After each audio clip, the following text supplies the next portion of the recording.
how do you grade Nigel's ability tonight to quarterback in the middle of that zone? Well, he's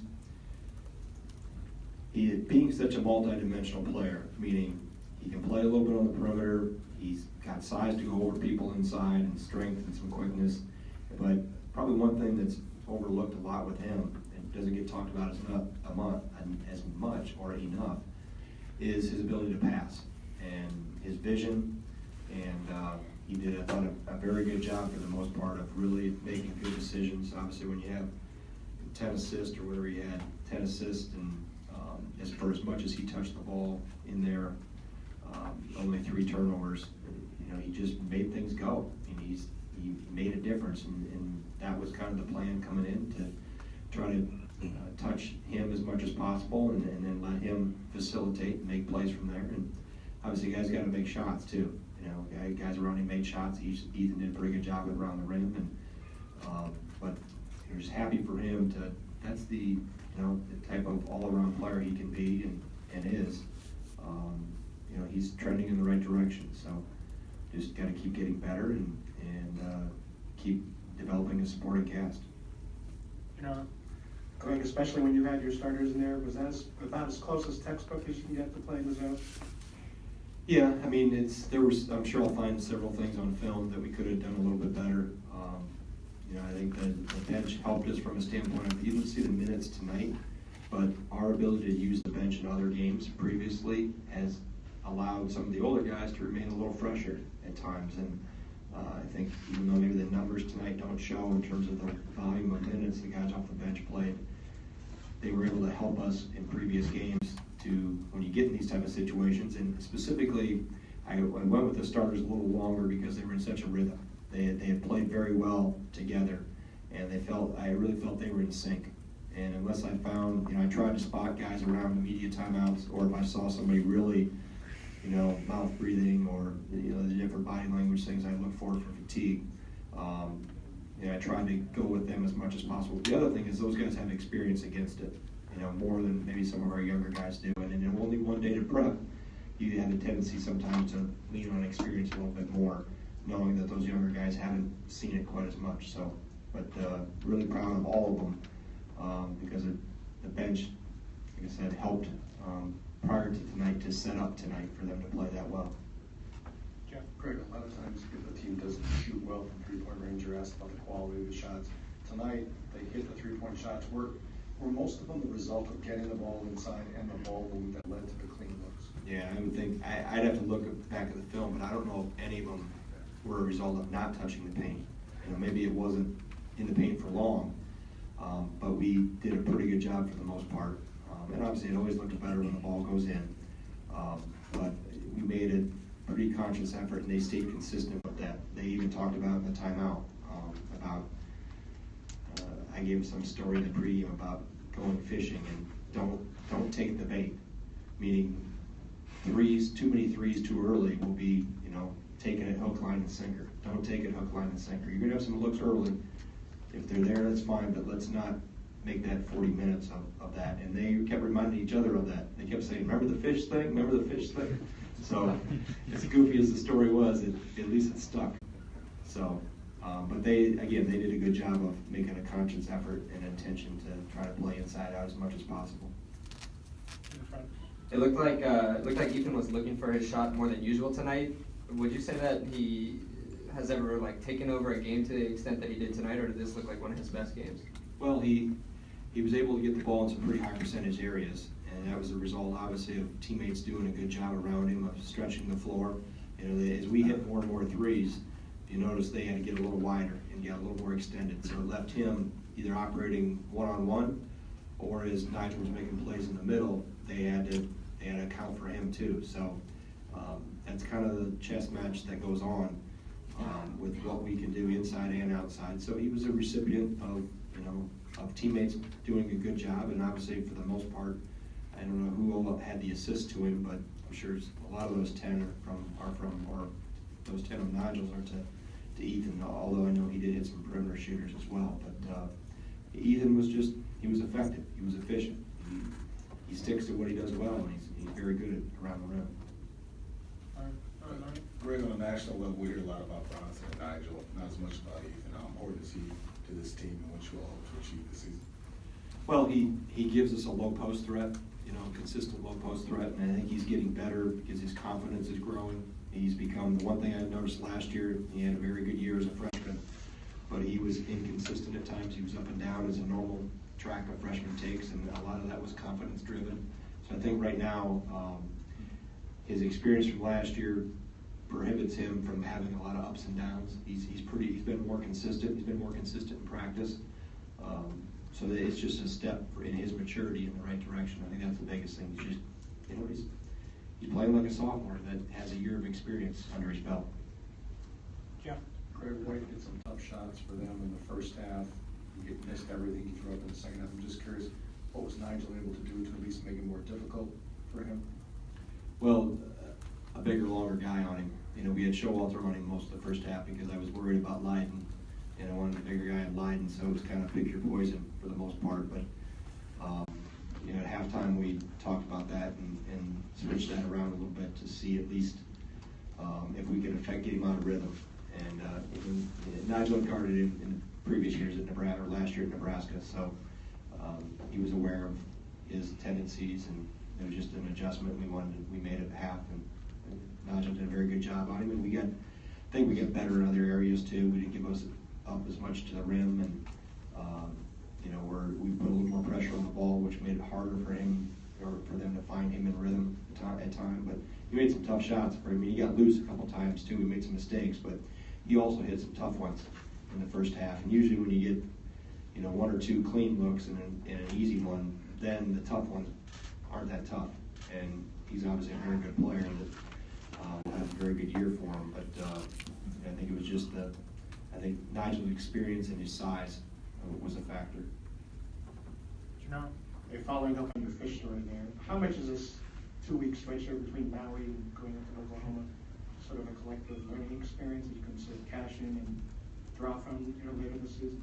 Well, it's only a learning experience if you take it and learn from it. We can still run through that gamut of, you guys look at our schedule, who we played and who we've got left to play through the non-conference. But I think guys are understanding how and why we need to get better in certain areas, and they're starting to see they're reaping some of the rewards of getting better and being challenged in some areas. And I've always thought a team has to go through some form of adversity in order to reach another level or to improve. And getting slapped around a little bit at Creighton and knocked around a little bit by North Carolina, it helped us expedite our process, helped us grow up a little bit, helped us mature. And so every situation, every day is a learning experience. We'll find several things from this film that we need to get better at, and things that we did well. But I think we're seeing, hopefully, a trend of being more consistent and doing a lot of positive things. But they've definitely learned. They've definitely taken advantage of the experiences they've had. Right. Bronson said yesterday that he felt he was close in his shot. Was it just a matter of seeing a couple go in early for him to really get him in a rhythm? Well, I think that's a good question for him, but I think from a coach's standpoint, I've never lost faith in him because I know how good a player he is, and I watch him practice, I watch him put extra time in before practice, I watch him do extra shooting after practice, and when you have a player that's that well established or that accomplished, maybe check in with him to say, hey, you okay, you need any extra, and he's had enough experience, he'll work his way out of whatever slump he might be in. That's the one thing you tell good shooters. If you're shoot till you get hot, because if he takes good shots. The only thing I ever talked about was the quality and making sure it's a good shot. What's best for our team? Time, score, those type of things. What happened in terms of ball movement? Did we touch the paint? And he was obviously a recipient of some pretty good work done on the inside too, and found himself feet set, 10 toes towards the rim, and I'm sure the first one going in helped, but I wasn't that concerned if the first one didn't go in, or he's too good a player not to eventually. Water usually finds its level, so he was going to be fine. Anything else for Coach? Oh, sorry, Jay in the back. You gave Nigel that one last chance to get the 10th point. What was your thinking there? He had one last chance to get the 10 points. I didn't even know it when he came out, and I don't think he knew it. And then the bench was I wondered why the bench was all kind of giddy and chirping about stuff. And then I said, all right, you got one chance to go do it. And then he's got to practice his free throws. But no, he played very well. He facilitated a lot for us. But happy for him, happy for our guys. Who knows? Maybe there'll be other chances for him down the road. Thanks, Coach. Thank you. Nigel, how important is Ethan for this team and what you all expect to accomplish this season? He's our inside presence, aside from Vito and I, whenever we get the chance, to get down there. But with the way they play that zone today, or any team that plays zone, it's imperative that he works like he does, and when he's ready at a moment's notice to catch the ball and finish strong. And he did a great job of that. And he showed 24 and 13. Those are the type of games that he can have all the time. A great rebounder, and he finished extremely well. Ryan? Matt? Ethan, what is it about playing in Syracuse? Is there anything just special? It's Nigel. That's what it is, really. If you watch the tape, it's him getting me the ball. And, the first time we played Syracuse, I should have had more than I did just because I didn't finish around the rim. And there were some easy ones, and made it a point to try and finish more frequently. But yeah, shout out Nigel. Jeff? Nigel, when Greg was in here talking about you, he said one of the things that is not mentioned about you enough is your passing ability. And I'm just curious where that ranks in your arsenal, in your mind. For me, I like to pass the ball more than score. I don't know how it's still, something that's a secret still, that I pass the ball really well. I feel like after 4 years, people should have caught on to that by now. But regardless, I enjoy passing the ball more than scoring again. And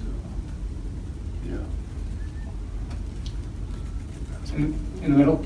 Yeah, Nigel, I'm curious about how easy you thought it was to catch the ball in the mid post or the high post, and what your thought process was once you caught it in there. In any 2-3 zone, any coach would tell you, any player would tell you to get the ball into the middle. That's where you can hurt it the easiest and the best offensively.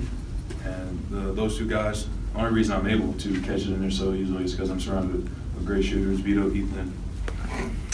Sorry, not Ethan. Jeez, I was looking at Ethan. Vito, Shelby, and Bronson on the arc. Everyone knows that they can shoot the ball extremely well. As you see, Bronson went 6 for 9.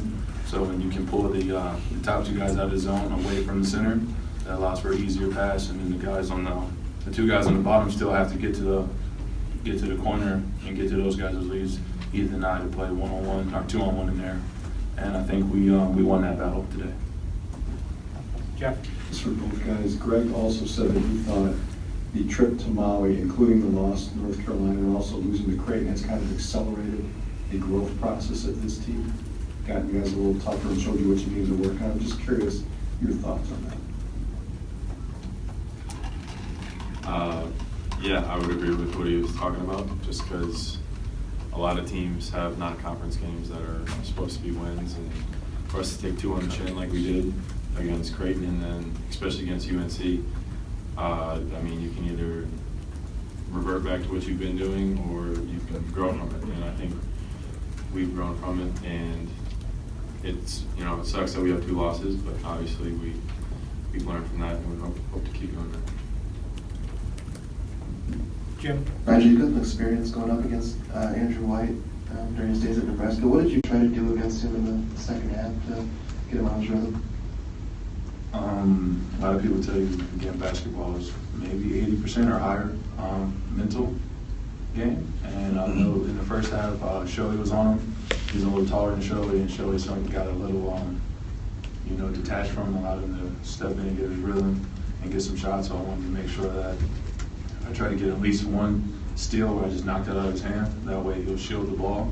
Whenever he comes up, the screen's open, it makes it a little harder for him to catch and shoot it if he's got the ball in his back hip, trying to keep it away from me. And just try to take toe shots and stay in them, try not to be anything easy.